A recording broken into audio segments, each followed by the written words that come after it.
Assalamualaikum warahmatullahi wabarakatuh. Perkenalkan, nama saya Zainul Hasan. Alamat saya Wonosobo Tamanan Bondowoso. Kampus saya STAI Islam Al-Usmani, Bedian Domisili Darussalam Bondowoso. Jurusan saya Manajemen Pendidikan Islam. Langsung saja, kali ini saya akan menyampaikan sebuah makalah upaya pemberantasan korupsi dengan dosen pembimbing Bapak Herdianto SPD MAG. Itu saja. Poin yang pertama, mengapa korupsi itu sangat merusak. Korupsi adalah masalah serius yang merusak negara dan masyarakat. Sering dilakukan oleh mereka yang berkedudukan tinggi untuk memperkaya diri atau kelompok, diperparah oleh kurangnya pengawasan dan hukuman yang tidak menimbulkan efek jera. Faktanya, korupsi besar sering dilakukan oleh orang kaya dan berpendidikan tinggi, didorong oleh keserakaan dan keyakinan bahwa politik adalah jalan pintas menuju keuntungan yang besar. Selanjutnya, yakni memahami korupsi, definisi, dan dampaknya. Yang pertama, definisi korupsi berasal dari bahasa corruptio yang berarti merusak dan menghancurkan KBBI. Mendefinisikannya sebagai penyelewengan yang negara untuk kepentingan pribadi. Yang kedua adalah menurut ABD, kegiatan tidak pantas dan melanggar hukum pegawai publik atau swasta untuk memperkaya diri, menyalahgunakan jabatan. Yang ketiga, menurut Transparansi Internasional, perbuatan tidak pantas oleh pejabat publik, politisi, atau pegawai negeri demi memperkaya diri dengan menyalahgunakan wewenang. Yang keempat, 5 komponen korupsi: perilaku penyalahgunaan wewenang, keuntungan pribadi atau kelompok, melanggar hukum atau moral, terjadi di lembaga pemerintahan atau swasta. Selanjutnya adalah dampak masif korupsi. Yang pertama adalah dampak ekonomi: melemahnya pertumbuhan ekonomi, penurunan produktivitas, rendahnya kualitas barang atau jasa, menurunkannya pendapat pajak dan peningkatan utang negara. Yang kedua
korupsi terdeteksi melalui audit, penyelidikan atau laporan masyarakat, seringkali karena salah penggunaan wewenang atau dana.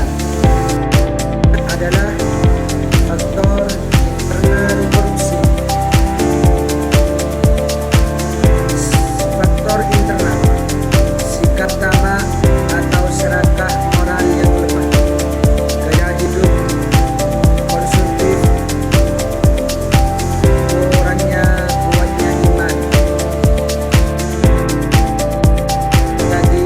Jika tadi ada faktor internal korupsi, maka sekarang akan ada faktor eksternal korupsi. Faktor eksternal, sistem politik yang koruptif, lemahnya penegakan hukum, lemahnya sistem pengawasan, kurangnya transparansi gaji yang tidak memadai, lingkungan sosial yang permisif, sistem organisasi yang buruk. Selanjutnya adalah strategi komprehensif pemberantasan korupsi. Yang pertama, peningkatan etika dan integritas penyelenggaraan negara, reformasi SDM, kurikulum pendidikan formal dan kedinasan harus memasuki nilai-nilai luhur bangsa. Kedua, pemantapan dan percepatan reformasi birokrasi meliputi aspek kelembagaan, ketatalaksanaan dan sumber daya manusia, perubahan pola pikir, budaya kerja, tata laku. Yang ketiga, meningkatkan budaya anti korupsi masyarakat, penyuluhan hukum, pendidikan anti korupsi sejak dini, keteladanan dan kampanye masif di media. Yang keempat, penerapan hukum yang tegas, konsisten dan terpadu, mewujudkan pilar keadilan dan kepastian hukum, menimbulkan efek jera dan meningkatkan kepercayaan masyarakat. Dan selanjutnya ada peran masyarakat dalam berantas korupsi. Korupsi adalah kejahatan tradisional yang sistematis, melibatkan aktor intelektual dan memiliki dampak merusak luas. Pemberantasannya sulit jika hanya bergantung pada aparat penegak hukum konvensional. Masyarakat memiliki peran krusial dalam pencegahan dan pemberantasan korupsi, baik sebagai bagian diri negara. Negara ini menegaskan partisipasi aktif masyarakat dalam menanggulangi korupsi. Peran masyarakat mencakup partisipasi aktif dalam kegiatan preventif anti korupsi dan pendidikan, kinerja dan kerja sama antara pemerintah, masyarakat dan swasta sangat menentukan keberhasilan suatu negara. Yang terakhir adalah kesimpulan tanggung jawab bersama.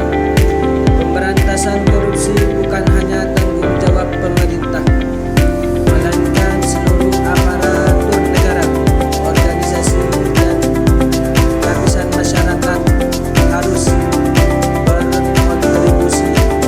Koruptor bergerak berkelompok, menggunakan strategi mapan dan memanfaatkan kekuasaan untuk memperkaya diri.